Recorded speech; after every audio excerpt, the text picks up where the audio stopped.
অন্তর্বর্তী সরকারের এক বছরে রপ্তানি প্রবাসী আয় মূল্যস্ফীতির মতন সূচকে উন্নতি হয়েছে। বৈদেশিক মুদ্রার রিজার্ভের পতনও ঠেকানো গেছে বলে মনে করেন অর্থনীতিবিদরা। তবে সবচেয়ে বেশি প্রত্যাশিত অর্থনৈতিক সংস্কার উপেক্ষিত বলে মত তাদের। যদিও অর্থ উপদেষ্টা বলছেন সংস্কার শুরু হয়েছে, যা পরবর্তী সরকারকে অব্যাহত রাখতে হবে।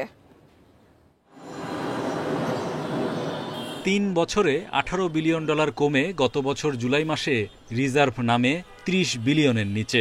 তার আগে ডলার সংকটে ১.৫ বছরে টাকা দর হারায় ৩০ ভাগ। সেই সঙ্গে আমদানির সক্ষমতা কমায় ২ বছরে চড়া মূল্যস্ফীতি বাজারে। গত বছর জুলাই মাসে ১৬ বছরের মধ্যে সর্বোচ্চ খাদ্য মূল্যস্ফীতি দাঁড়ায় ১৪.১০%। নামে বেনামে ঋণে খেলাপি হয় ব্যাংক খাতের কয়েক লাখ কোটি টাকা, যদিও নানা অপকৌশলে তা আড়াল করার চেষ্টা করা হয়। ২০২০-২১ অর্থবছরের পর হুন্ডির চাপে $২৪ বিলিয়ন ছুঁতে পারেনি প্রবাসী আয়। অর্থনীতিবিদরা বলছেন, আওয়ামী শাসনের শেষ কয়েক বছর অর্থনীতির মূল সূচকগুলো নিম্নমুখী ছিল, যার কয়েকটি ইতিবাচক ধারায় ফিরেছে গত এক বছরে। রপ্তানি খাত রেমিটেন্সে আমরা একটা প্রবৃদ্ধি দেখেছি, মূল্যস্ফীতি কমানোর একটা ট্রেন্ড আমরা দেখছি। ফরেন রিজার্ভও আমরা যেরকম একটা ফল দেখছিলাম আগের সরকারের আমলে, তাকে একটা ব্রেক দেওয়া গেছে। ব্যক্তি খাতে বিনিয়োগ এবং কর্মসংস্থানের ক্ষেত্রে আমরা কোনো সুস্পষ্ট কোনো কর্মসূচি দেখিনি। রাজস্ব খাতে দীর্ঘদিনের অনিয়ম অব্যবস্থাপনায় কর জিডিপি অনুপাত 7% ঘরে। এনবিআরের পাশাপাশি ব্যাংক, বিদ্যুৎ, জ্বালানি খাতসহ অর্থনীতির গুরুত্বপূর্ণ প্রতিষ্ঠান সংস্কারে বড় প্রত্যাশা পূরণ হয়নি। বিভিন্ন সংস্কারের যে প্রস্তাবনাগুলো ছিল, আমরা গত এক বছরে আসলে সেই সংস্কারের প্রস্তাবনা নিয়ে সরকারের মধ্যে সেরকম আগ্রহ দেখিনি এই সংস্কার প্রস্তাবনাগুলো কীভাবে বাস্তবে কার্যকর করা যেতে পারে। আমার কাছে এটা মনে হয়েছে এই জায়গাটা একটা মিসড অপরচুনিটি হয়েছে। যদিও অর্থ উপদেষ্টা অর্থনীতিবিদদের বক্তব্য মানতে নারাজ। তিনি বলছেন, আর্থিক খাতের প্রতিষ্ঠানগুলোতে 15 বছরের বিশৃঙ্খলা অনিয়ম এক বছরে দূর করা অসম্ভব। কিছুটা আমরা চেষ্টা করছি সংস্কার করতে, চেষ্টা কঠিন না। 15 বছরের যে জগদ্দল পাথর, প্রতিষ্ঠান নষ্ট হয়ে গেছে, প্রক্রিয়াগুলি নষ্ট হয়ে গেছে, মানুষও নষ্ট হয়ে গেছে। কিন্তু আমাদের যে সংস্কারের সংগ্রামটা কিছু কিছু করছি, কিছু কিছু আমরা রেখে যাব পরবর্তী সরকারের জন্য। ফেব্রুয়ারিতে নির্বাচনের আগেই ব্যবসার পরিবেশ উন্নয়ন সহ আর্থিক খাতের আরও সংস্কার দৃশ্যমান হবে বলে জানান নীতি নির্ধারকরা। Hari Saha, independent news, Dhaka. গত এক বছরের অর্থনৈতিক সংস্কার নিয়ে আরো বিস্তারিত আলোচনা করতে আমাদের সাথে যুক্ত হয়েছেন অর্থনীতিবিদ আইনুল ইসলাম। আইনুল ইসলাম, আপনাকে স্বাগত জানাচ্ছি অর্থনীতি সারাদিনের শুরুতেই। আপনার কাছে জানতে চাইবো, গত এক বছর যে সংস্কার হয়েছে, এই সংস্কারের বিষয়ে আপনার মূল্যায়ন কি? আপনাকে ধন্যবাদ। আমার মূল্যায়ন হচ্ছে যে আমরা কিছু কিছু সূচকের ইতিবাচক দিক দেখছি, বিশেষ করে যেটি আপনি বললেন, আপনাদের যে আলোচনা হলো সেখানে বলা হচ্ছে যে আমাদের রিজার্ভ বেড়েছে, রেমিটেন্স বেড়েছে এবং রপ্তানি বেড়েছে। এই দুটো খাত ছাড়া অন্যান্য যে সূচকগুলো আছে, বিশেষ করে মূল্যস্ফীতি কিছুটা ইতিবাচক দিক আছে, কিন্তু আবার গত মাসে কিন্তু মূল্যস্ফীতি 8.55 এবং আরো যে $5,000 যে কিনবে সেখানে কিন্তু একটি সমস্যা আছে। আবার কিন্তু অর্থনীতিতে মুদ্রার সরবরাহ বৃদ্ধি পাবে এবং আবার এই মূল্যস্ফীতি বাড়তে পারে। পাশাপাশি যে আমাদের বিনিয়োগ, দেশীয় বিনিয়োগ এবং বিদেশি বিনিয়োগের যে অবস্থা, তাতে করে কিন্তু আমাদের সবচেয়ে বড় চ্যালেঞ্জ এখন হবে কর্মসংস্থান। সুতরাং এই বিষয়গুলো কিন্তু আমাদের চ্যালেঞ্জ থেকেই গেছে এবং কর জিডিপি রেশিও যেটা বলা হলো সেখানে 7% এবং এটিতে বাড়ানোর উদ্যোগ নিয়েছে যে আমাদের এনবিআর কে দুটো অংশে ভাগ করা হয়েছে এবং এটি সময় সাপেক্ষ ব্যাপার যে এখান থেকে আমাদের যে কাঙ্ক্ষিত যে প্রত্যাশা সেটি আসতে আর কি। মোটা দাগে কিন্তু আমরা কিছুটা হলেও মানে বলবো যে সুবাতাস আমরা দেখতে পাচ্ছি আর কি। আইনুল ইসলাম, আমরা জানি যে অন্তর্বর্তী সরকার গঠনের পরপর শ্বেতপত্র কমিটি গঠন করা হয়েছে। সেই টাস্ক ফোর্সকে সুপারিশ ছিল অনেকগুলো, সেই সাথে বিগত সরকারের আমলের যে দুর্নীতিগুলো ছিল সেই দুর্নীতি সবকিছু মিলে আপনার মনে হয় যে কতটা শ্বেতপত্র প্রণয়ন কমিটির সুপারিশ কতটা বাস্তবায়ন করা সম্ভব হয়েছে আপনার মনে হয়? না, এখানে আমাদের যে সুপারিশগুলোর কথা শুনেছি তার অধিকাংশই এটি সম্ভব হয়নি, যে নানান কারণে। যেটি বলা হয়েছে আসলে 1 বছরের মধ্যে যতটুকু হয়েছে সেটি ছাড়া এর বেশি প্রত্যাশা করা আমার মনে হয় যে ঠিক হবে না। তারপরেও কিন্তু যা প্রত্যাশা ছিল সেটি কিন্তু অর্জিত হয়নি। অনেকগুলো বিষয়, পুঁজিবাজারের কথা বলি বা ব্যাংকিং খাতের যতটুকু কিছু ব্যাংক আবারও কিন্তু তারা তারল্য সংকটে ভুগছে এই জায়গাগুলোতে, প্লাস এটির বাইরে কিন্তু বীমা এবং নন ব্যাংকিং খাতের ওই জায়গায় কোনো হাত দেওয়া হয়নি। সুতরাং অনেকগুলো বিষয় এখনো আমরা এর কোনো অগ্রগতি দেখছি না। সুতরাং 1 বছরে যতটুকু আমি মনে করি যে শুধুমাত্র রিজার্ভ এবং রেমিটেন্সের এই জায়গাটাই ছাড়া আর অন্য কোনো কিছু সে তেমন আমরা দেখতে পাচ্ছি না। আমরা জানি যে সামনেই কিন্তু নির্বাচনের সম্ভাব্য তারিখ, এখন পর্যন্ত আমরা যতটুকু জানি ফেব্রুয়ারির দিকে হয়তো নির্বাচন হতে পারে। সেই নির্বাচনকালীন আগ পর্যন্ত অর্থনীতির আর কোন কোন বিষয় নিয়ে কাজ করা দরকার আপনি বলে মনে করেন, এবং নির্বাচিত সরকারের জন্য চ্যালেঞ্জ কি কি থাকবে? নির্বাচিত সরকারের চ্যালেঞ্জগুলো, যেটা এখনকার যে চ্যালেঞ্জগুলো আছে সেগুলোই চ্যালেঞ্জ থাকবে। এখন যদি এই সময়ের মধ্যে কিছু কাজ এগিয়ে নেওয়া যায়, বিশেষ করে আর্থিক খাতের যে সংস্কারের যে হাত দিয়েছে সেটি যদি সম্পূর্ণ করা যায় তাহলে নির্বাচিত সরকারের জন্য সুবিধা হবে। প্লাস যদি চলমান যে সংস্কারগুলো এগুলো যদি নির্বাচিত সরকারের জন্য রেখে দেয় তাহলে কিন্তু আমাদের বিশেষ করে বিনিয়োগ এটি বাড়বে এবং অন্যান্য অর্থনীতির যে দিকগুলো আছে সেগুলো আমরা মনে করি যে ইতিবাচক ধারায় চলে আসবে। আইনুল ইসলাম, আপনি বিদেশে বিনিয়োগের কথা বলছিলেন। আমরাও জানি যে বিদেশি বিনিয়োগ এই বছরও অনেকটা কমেছে, তারপরেও কিন্তু বিডা বিনিয়োগ উন্নয়ন কর্তৃপক্ষ তারা চেষ্টা করছে বিনিয়োগ আকর্ষণের জন্য। এক্ষেত্রে আপনার প্রধান বাধা কোন বিষয়গুলোকে মনে হয়?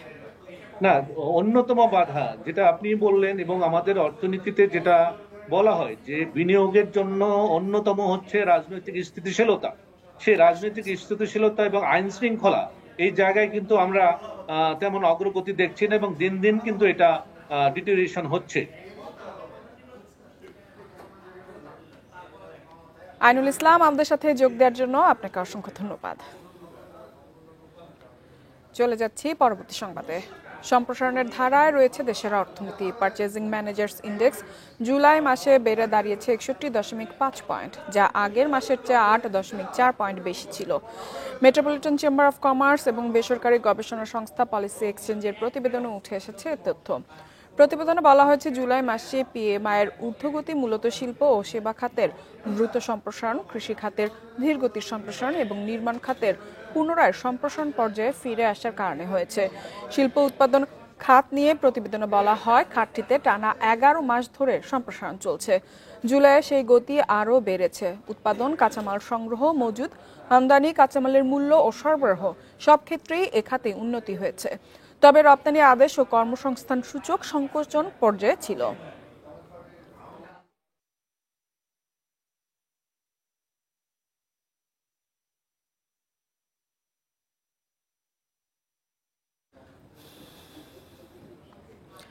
দেশের ইতিহাসে সবচেয়ে বেশি খাদ্যশস্য মজুত রয়েছে। খাদ্য মন্ত্রণালয়ের তথ্য অনুযায়ী চাল, ধান ও গম মিলিয়ে মোট 21,53,000 টন খাদ্যশস্য মজুত রয়েছে বর্তমানে। খাদ্য মন্ত্রণালয় জানায় বর্তমানে সরকারিভাবে 19,17,000 টন চাল এবং 1,72,000 টন গম মজুত রয়েছে। 2025 সালের ডিসেম্বর পর্যন্ত আরও 5 লাখ টন চাল ও 4 লাখ টন গম আমদানির লক্ষ্যমাত্রা নির্ধারণ করা হয়েছে। সরকারিভাবে এবছর 5,35,000 টন ধান ও 19,67,000 টন চাল সংগ্রহ করা হয়েছে। দেশে খাদ্যশস্যের পর্যাপ্ত সরবরাহ নিশ্চিত করতে সরকারি ও বেসরকারি উভয় খাতে আমদানি বাড়ানো হয়েছে। চলতি বছরের ডিসেম্বর পর্যন্ত খাদ্যশস্য মজুতের লক্ষ্যমাত্রা 15 লাখ টনের বেশি নির্ধারণ করা হয়েছে।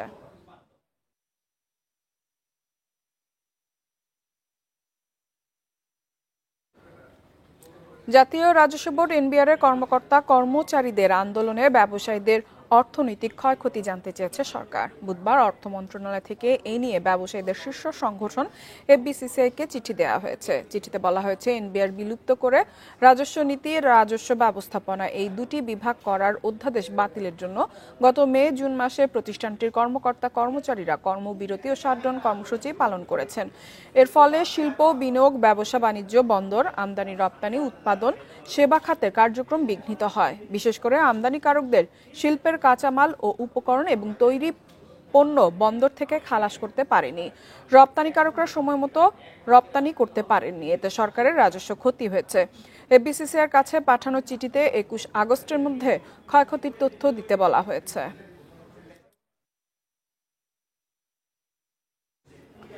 রাজধানীর বাজারে হঠাৎ বেড়েছে পেঁয়াজ, আদা ও ডিমের দাম। সপ্তাহের ব্যবধানে কেজিতে 10 থেকে 20 টাকা পর্যন্ত বেড়েছে। পেঁয়াজ বিক্রি হচ্ছে 80 থেকে 85 টাকায়। এছাড়া ডিম, আদা সহ বেশ কিছু নিত্যপণ্যের দামও বেশ চড়া। তবে স্থিতিশীল আছে ব্রয়লার মুরগি, বিক্রি হচ্ছে 170 থেকে 180 টাকা কেজি দরে। এক সপ্তাহ আগেও পেঁয়াজ পাওয়া যেত 55 থেকে 60 টাকা দরে, আদা রসুন মিলত 150 টাকার মধ্যে। খুচরা বাজারে 15 থেকে 20 টাকা বেড়ে পেঁয়াজের কেজি এখন 80 থেকে 85 টাকা, আর আদার দাম বেড়েছে কেজিতে 50 টাকার মতো। বিক্রি হচ্ছে প্রতি কেজি 220 থেকে 260 টাকায়। রসুন বিক্রি হচ্ছে 220 টাকা কেজি দরে। পেঁয়াজ তো ছিল ধরেন কিছুদিন আগে 60 টাকা, আজকে কিনতেছে 80 টাকা। এটার ব্যাখ্যা কে দিবে? আগে আমরা 60 টাকা কেজি কিনতাম, 55, 56 পাবনা দেশিটা, আর এখন কিনে আনতে 75, 75 টাকা কিনা 75 পাইকারি দাম।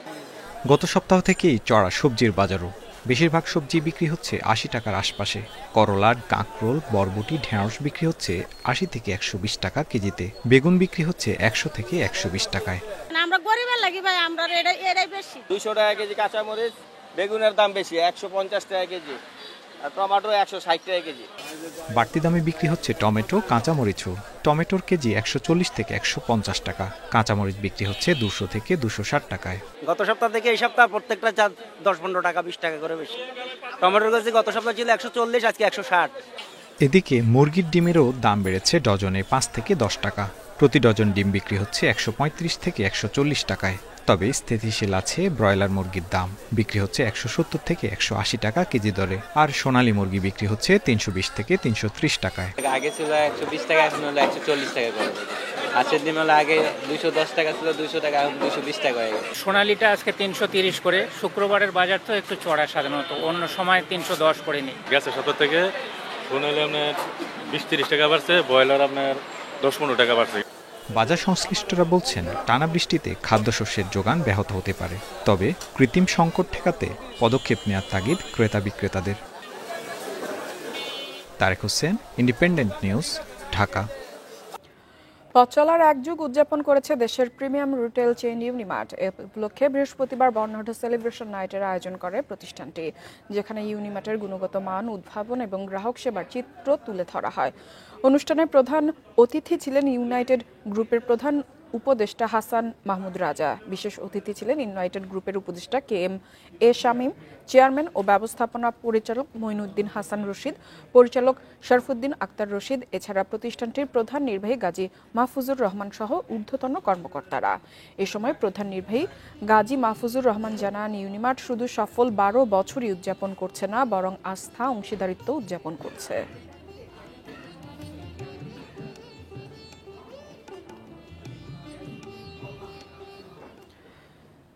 দিনাজপুরে কৃষি নির্ভর জেলা হলেও স্বাধীনতার পর গড়ে ওঠেনি উল্লেখযোগ্য কৃষিভিত্তিক শিল্প প্রতিষ্ঠান। নেই আধুনিক রাইস মিল, কৃষিভিত্তিক প্রক্রিয়াজাতকরণ শিল্প কিংবা হিমাগার।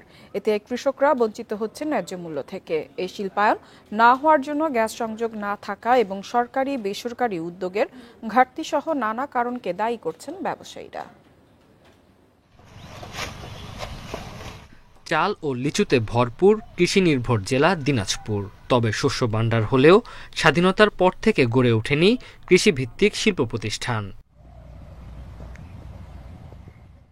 বছরে গড়ে ধান চাল বেচে কেনা হয় 7,500 কোটি টাকা, আর লিচু 500 কোটি টাকার বেশি। অথচ নেই কোনো আধুনিক রাইস মিল, ফল বা সবজি প্রক্রিয়াজাতকরণ শিল্প, নেই হিমাগারও। এতে ন্যায্য দাম থেকে বঞ্চিত হচ্ছেন কৃষকরা। 15 বছরে তারা কোন রকম কৃষি ভিত্তিক যে কলকারখানা, কৃষি ভিত্তিক যে আমাদের ইন্ডাস্ট্রি, এইসব বিষয়ে তারা কোনো মাথা ব্যথা তাদের ছিল না। পর্যাপ্ত গ্যাস সরবরাহ, হিমাগার স্থাপন ও পণ্য পরিবহনের সুবিধা না থাকায় কৃষিভিত্তিক শিল্প গড়ে ওঠেনি বলে মত ব্যবসায়ীদের। সবকিছুকে যদি একটি সুন্দর কাঠামোতে আনা যায়, তাহলে আমি মনে করি খাদ্যশস্য ভাণ্ডারের দিনাজপুর এই ধানটাকে, বিশেষ করে ঐতিহ্যগত যে ধানগুলো আছে তার পাশাপাশি বর্তমান যে প্রচলিত ধানগুলো আছে এটা আরো বেশি সাফল্য পাবে বলে আমি মনে করি। 4 লেন রাস্তা এবং আঞ্চলিক এয়ারপোর্ট এগুলি যদি আমরা ডেভেলপ করতে পারি তাহলে আসলে আমাদের জন্য একটা কৃষি ভিত্তিক যে শিল্পকর্ম সেটা গড়ে উঠতে হবে।